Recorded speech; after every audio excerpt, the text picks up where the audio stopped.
I Have a Dream by Martin Luther King, delivered on August 28, 1963, at the Lincoln Memorial, Washington, D.C. I am happy to join with you today in what will go down in history as the greatest demonstration for freedom in the history of our nation. 50 years ago, a great American, in whose symbolic shadow we stand today, signed the Emancipation Proclamation. This momentous decree came as a great beacon light of hope to millions of Negro slaves who had been seared in the flames of withering injustice.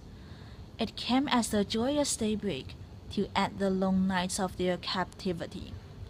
But 100 years later, the Negro still is not free. 100 years later, the life of the Negro is still sadly crippled by the manacles of segregation and the chains of discrimination. 100 years later, the Negro lives on a lonely island of poverty in the midst of a vast ocean of material prosperity. 100 years later, the Negro is still languished in the corners of American society and finds himself an exile in his own land. And so, we've come here today to dramatize the shameful condition.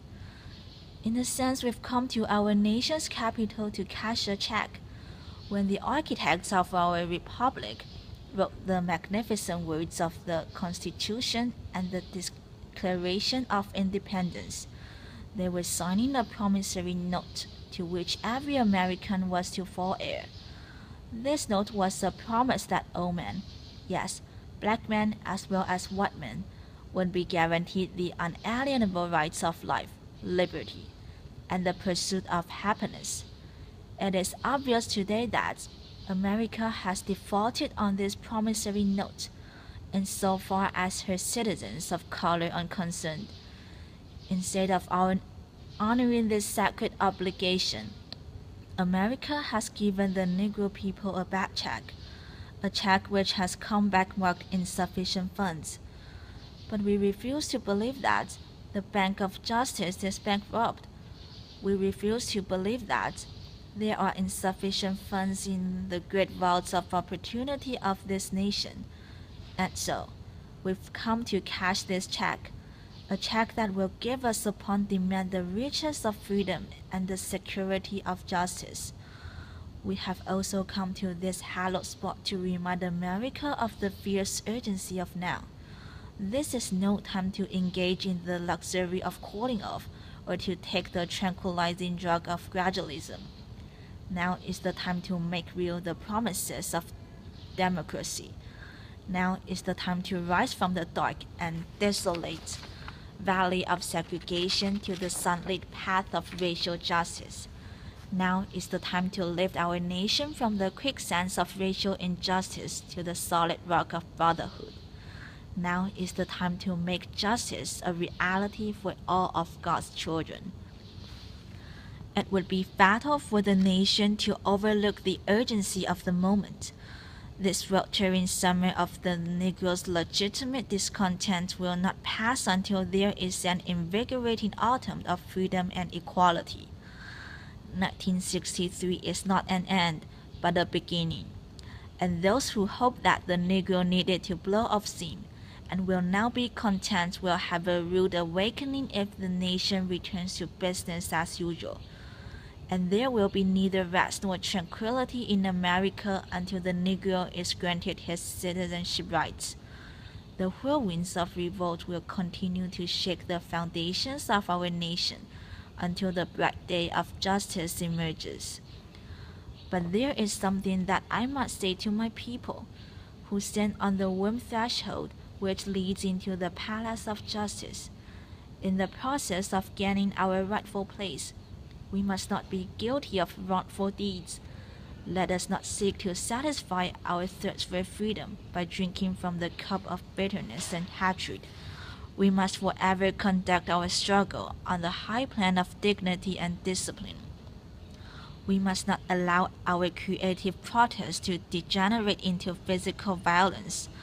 Again and again, We must rise to the majestic heights of meeting physical force with soul force. The marvelous new militancy which has engulfed the Negro community must not lead us to a distrust of all white people. For many of our white brothers, as evidenced by their presence here today, have come to realize that their destiny is tied up with our destiny, and they have come to realize that their freedom is inextricably bound to our freedom. We cannot walk alone, and as we walk, we must make the pledge that we shall always march ahead. We cannot turn back. There are those who are asking the devotees of civil rights, when will you be satisfied? We can never be satisfied as long as the Negro is the victim of the unspeakable horrors of police brutality. We can never be satisfied as long as our bodies, heavy with the fatigue of travel, cannot gain lodging in the motels of the highways and the hotels of the cities. We cannot be satisfied as long as the Negro's basic mobility is from a smaller ghetto to a larger one. We can never be satisfied as long as our children are stripped of their selfhood and robbed of their dignity by signs stating, "For whites only." We cannot be satisfied as long as the Negro in Mississippi cannot vote, and the Negro in New York believes he has nothing for which to vote. No, no, we are not satisfied, and we will not be satisfied until justice rolls down like waters, and righteousness like a mighty stream. I am not unmindful that some of you have come here out of great trials and tribulations.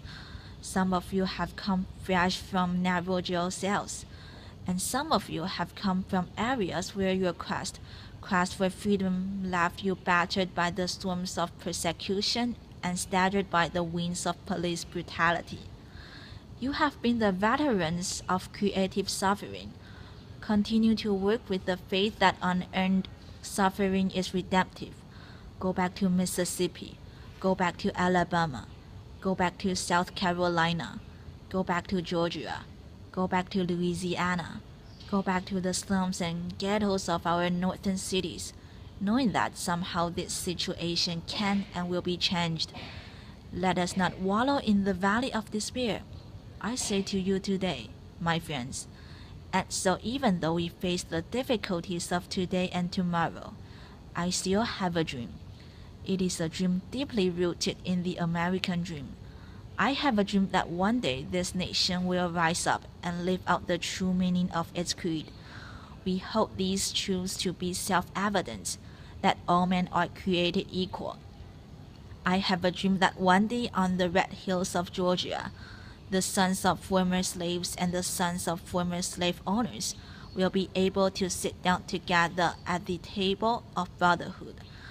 I have a dream that one day even the state of Mississippi, a state sweltering with the heat of injustice, sweltering with the heat of oppression, will be transformed into an oasis of freedom and justice. I have a dream that my 4 little children will one day live in a nation where they will not be judged by the color of their skin, but by the content of their character. I have a dream today.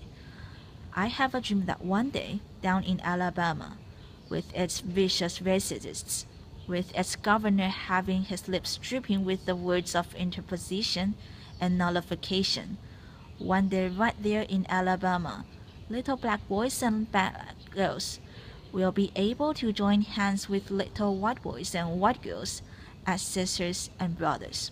I have a dream today. I have a dream that one day every valley shall be exalted, and every hill and every mountain shall be made low.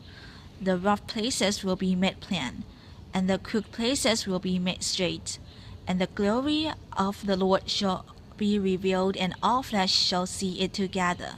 This is our hope, and this is the faith that I go back to the South with. With this faith, we will be able to hew out of the mountain of despair a stone of hope. With this faith, we will be able to transform the jangling discords of our nation into a beautiful symphony of brotherhood. With this faith, we will be able to work together. to pray together, to struggle together, to go to jail together, to stand up for freedom together, knowing that we will be free one day. And this will be the day. This will be the day when all of God's children will be able to sing with new meaning. My country 'tis of thee, sweet land of liberty. Of thee I sing, land where my fathers died, land of the pilgrim's pride. From every mountainside, let freedom ring. And if America is to be a great nation, this must become true. And so let freedom ring from the prodigious hilltops of New Hampshire. Let freedom ring from the mighty mountains of New York. Let freedom ring from the heightening Alleghenies of Pennsylvania. Let freedom ring from the snow-capped Rockies of Colorado. Let freedom ring from the curvaceous slopes of California. But not only that, let freedom ring from Stone Mountain of Georgia. Let freedom ring from Lookout Mountain of Tennessee. Let freedom ring from every hill and molehill of Mississippi. From every mountainside, let freedom ring. And when this happens, and when we allow freedom ring, when we let it ring from every village and every hamlet, from every state and every city, we will be able to see out that day when all of God's children, black men and white men, Jews and Gentiles, Protestants and Catholics, will be able to join hands and sing in the words of the old Negro spiritual, free at last, free at last. Thank God Almighty, we are free at last.